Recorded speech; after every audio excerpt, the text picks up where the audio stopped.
जो ओबीसी की हित की बात करेगा वही इस राज्य में राज्य करेगा असा निर्णय जो आहे तो ह्या सगळ्या आंदोलनाच्या माध्यमातून आम्ही केलेला आहे। मुख्यमंत्री महोदयांचा फोन आला होता, मी त्याला विनंती केलेली आहे की आपल्याकडून कुणी याची दखल घेतली नाही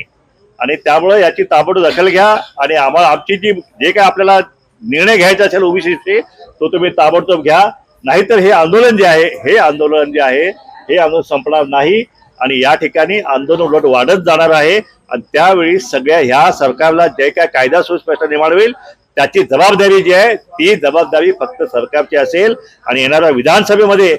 जो काय व्हायचं होईल, पण जो ओबीसी की हित की बात करेगा वही इस राज्य में राज्य करेगा असा निर्णय जो आहे तो ह्या सगळ्या आंदोलनाच्या माध्यमातून आम्ही केलेला आहे। उद्याचा रणसंग्राम जवळ आहे, आमच्या नादाला कोणी लागू नये, आम्ही आतापर्यंत शांत होतो, आम्ही मराठा आरक्षणाला विरोध केलेला नाहीये।